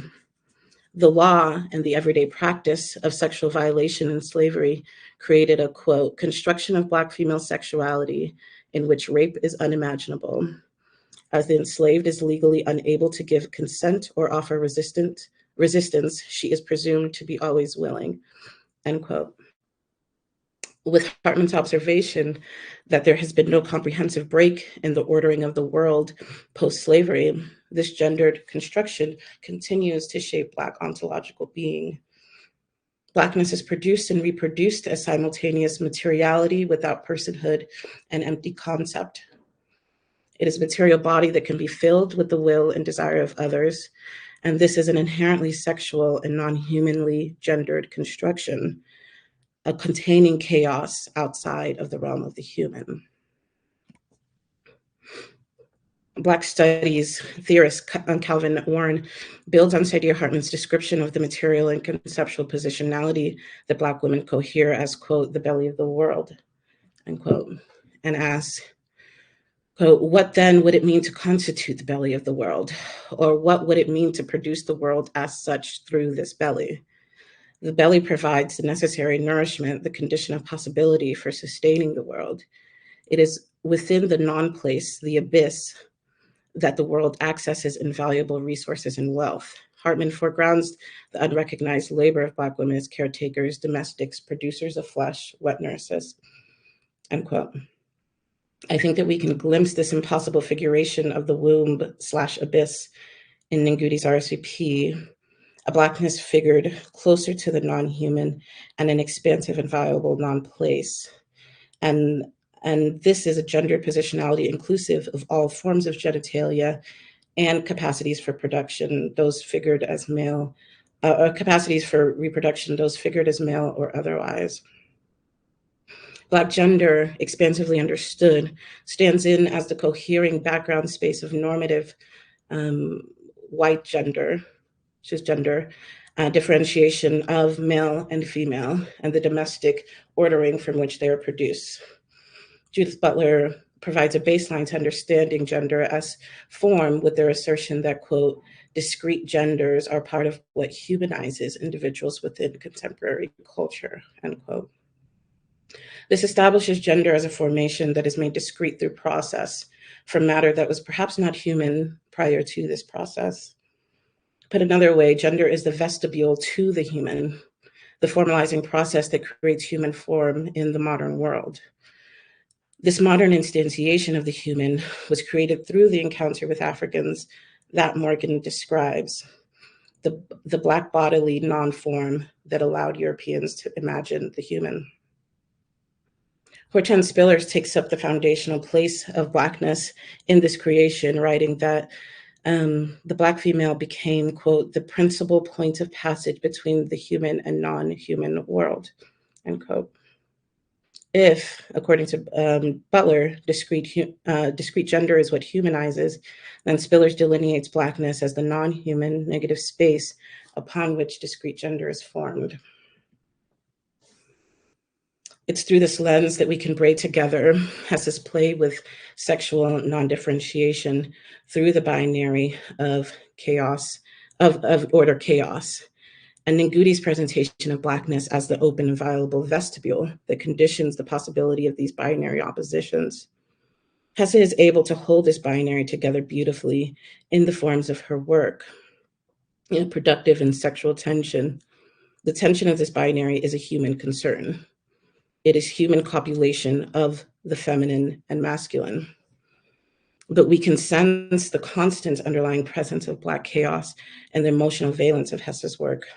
Perhaps most interestingly in this 1967 work entitled Constant, a large blackened skin-like surface. To conclude, if captive Blackness is a position against which humanity establishes its corporeal integrity, it does so through the stripping of the Black body of the formalizing confines of gender differentiation to create the possibility of gender for others. In its relation to the whitened category of post-minimalist sculpture and its engagement of human and sexual gender binaries, Nguti's RSVP series illuminates the Black ungendered flesh productive of the forms of human gender. Black gender is the material and containing negative space of the human and its gendered and bodily confines, which maybe we can become interested in destroying. Thank you.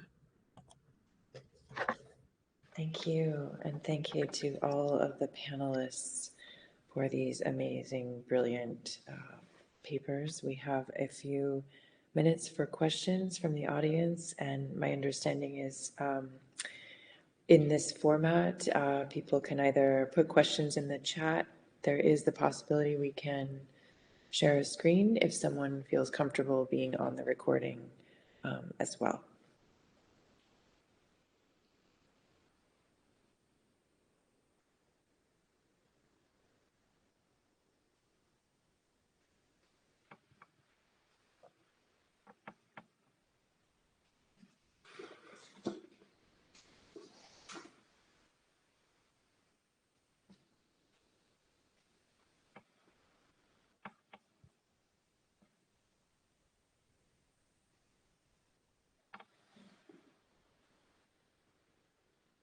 If no one is jumping in right away, I was really intrigued by the role of science and ideas of anti-science, complications and challenges to dominant scientific theorizing throughout the papers, but maybe I think especially in the final presentation, Patricia, the idea about Sylvia Winters challenging the opposition of order and chaos. I wondered if any of the panelists, beginning with Patricia, might want to think about kind of how, kind of the status of scientific discourse, the works that you're engaging with, right?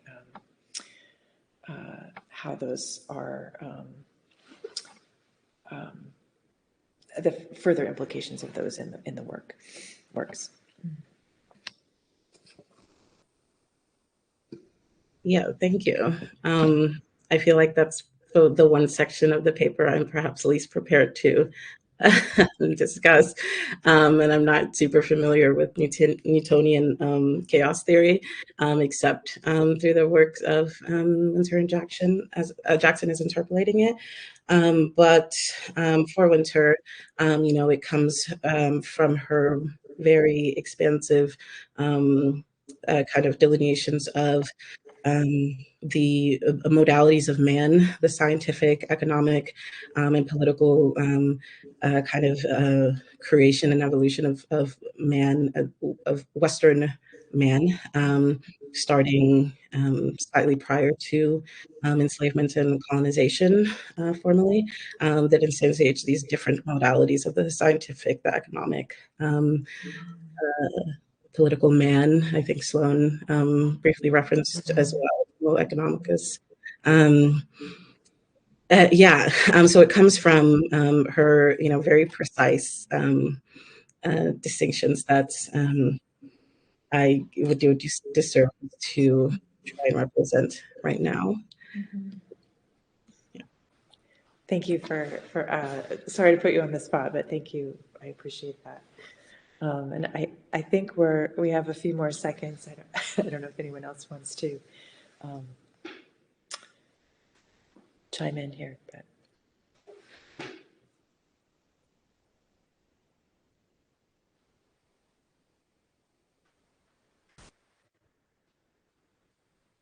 A couple of seconds. But just to speak to that, and then I think one of the questions that came up in the chat earlier, to just speak to, I don't know, how I interpreted lots of other people's panels, right, is I think it's really integral and interesting to be thinking about the specific continued importance of gender, whether that's its mobilization in science or pseudoscience or elsewise. I think each panelist that we've encountered today that we've heard speak has specifically spoken to the force that gender still has as like a mechanism of modulation, as one of survival, as one of classification, embodied classification. And I think, to me, I'm most interested in thinking about the potential that science specifically has for its ability to leverage autonomy in a way that I think can be really productive, that has been excluded in a lot of ways, in a lot of, at least, humanities thought. So to just keep it brief in case other people want to chime in. And yes, if we have any time remaining, these other questions, no need to continue with the other one.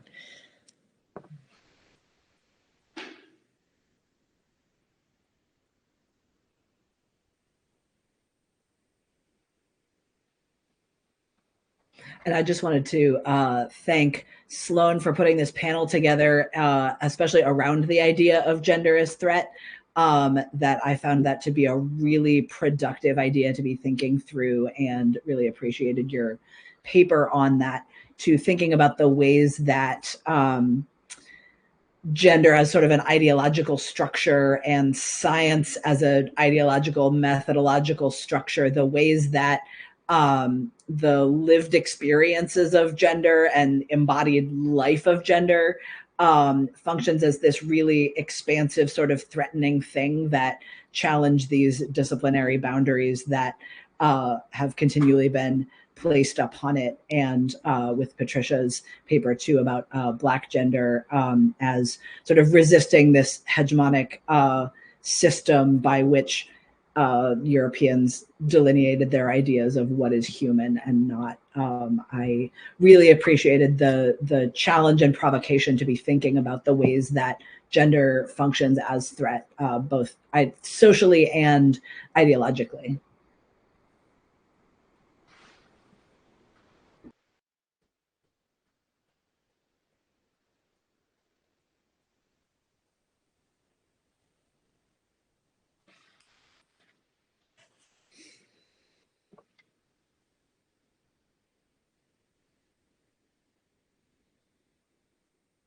I just want to check in with Chris. Do we have a few minutes, or is it? Do we? Yeah, if folks would like to stay on, I believe you can go up to 10 more minutes before the live stream cuts off. Okay, I don't want to assume that others have that time, but also don't want to cut off the conversation if others have, especially in response to the questions that have been posed in the chat about reflecting on each other's papers, and the question for Sloan. If you have time to stay. I mean, I'm happy to think through that question a little bit. I think it was really galvanizing for me, having written this paper almost entirely in the aftermath of October 7th, and thinking about the question of gender as threat, and then seeing the various protest encampments that have arisen across the country and indeed across the world in response to Israeli apartheid and continued genocide of the Palestinian people. And so I think these questions of risk and threat, and more importantly to me, their interactions with one another in a very specifically gendered way, have really come to the fore. And to me, I think this isn't only a theoretical question, it is a very practical question, as the question in the chat, I think, implies, around what is the embodied experience of protest and demonstrations, and how do we reckon with these understandings of what has come before, what has worked, and what has not worked. And so thinking about what it means to go into a protest scenario, thinking about risk is important, but it can't be the only thing that defines our relationship to what we're doing, right? I think there are ways in which falling into that mechanism of something that came up in Coda's panel, right, about like authenticity and rooted attachment and victimhood, and how we can tend to identify with these very marketizable senses of being, can't be the answer, right? And I think one of the ways that this can be useful is to think about these things as not only how are we perceived as being threatening as a negative, but how are we perceived as being threatening as a positive? Because when we are a threat, right, that is a demonstrable means through which the status quo might not continue to exist as the status quo. And I think that's one of the reasons why these encampments have seen such unbelievable police violence in response to them, as well as the ways in which the mutability and autonomy that particular mechanisms of trans being mobilize. And I'm very interested in hearing what other panelists have to say on this as well, because it's one of the formative things that got me to, work with this notion for the panel. Yes, and I, in thinking about, of course, my paper approaches these works or these things, the concept of embodiment, I should say, and gender. But in the larger work, I do discuss, and I think thinking about the moment of the genocide, of Palestinian genocide right now, discuss Eva Hesse, who was a white Jewish woman in the mid-century. She was a survivor of the Holocaust, and I think about, and as this is has this particular resonance in this moment, there's this way that her work is understood within the context of her survival of the Holocaust as a very small child. And so her personal experiences, particularly the Jewish Holocaust, but also the loss of her mother, her personal life is read onto the kind of embodied, the pained embodiment that is in a lot of her works. And so there's this way that she had particular kind of access to a desperation, a terror, and a pain that is able to be universalized. I think someone was thinking about this kind of the universalization of a particular kind of victimhood that is that in the Jewish Holocaust is very important. So the reading of this into her work has both truth and emotional value, that a history of pain kind of permeates the affective unconsciousness of her work. But in my reading and in the larger chapter, I discuss this, of the haunting presence of the Blackness in Hesse's work. It kind of speaks against a kind of a critical lens that has a narrative of exceptionalism that marks the Jewish Holocaust of the 20th century as without precedent, that elides centuries of coloniality and Black enslavement that constructed the violent architectures of modernity put into action towards genocide. And we can see that kind of the continuation of those colonial architecture in Israel and occupied Palestine currently. And so there's a way in reading the Blackness of these forums and reading the Blackness of Hesse's work, it kind of critiques or illuminates the kind of suffering that is able to be universalized, the suffering that is able to stand in for a larger human suffering, and those whose suffering is marked outside of the realm of the human, which I think we can see happening in Palestine currently.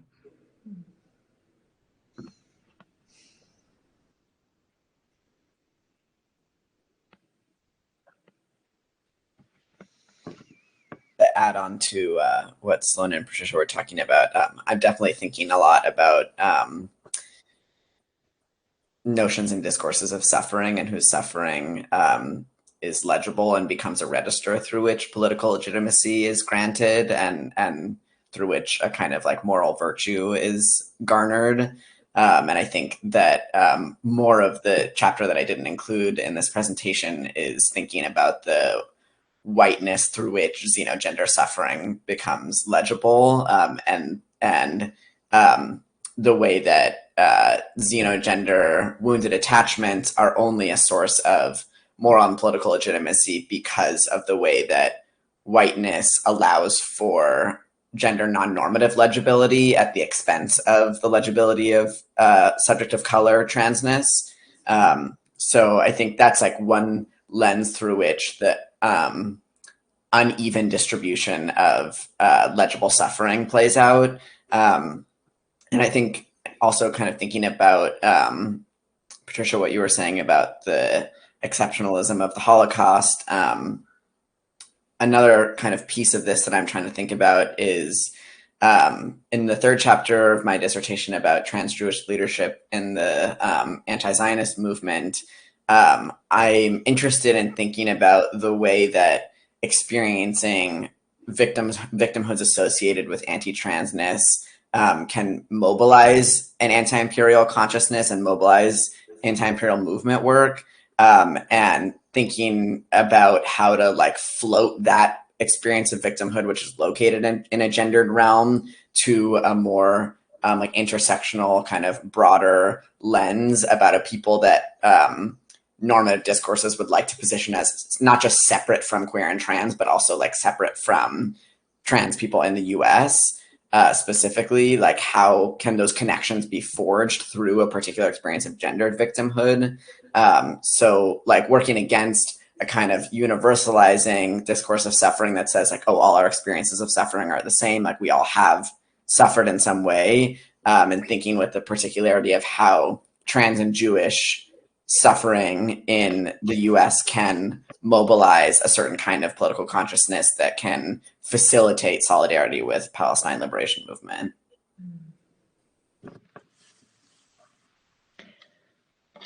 Thank you, everyone. I'm thinking maybe we should draw to a close there. But again, thank you for the opportunity to be in dialogue with all of you, and for the invitation, and thank you for the amazing papers that I think we will all be thinking about in the days and weeks to come. And thank you to ASA for hosting this.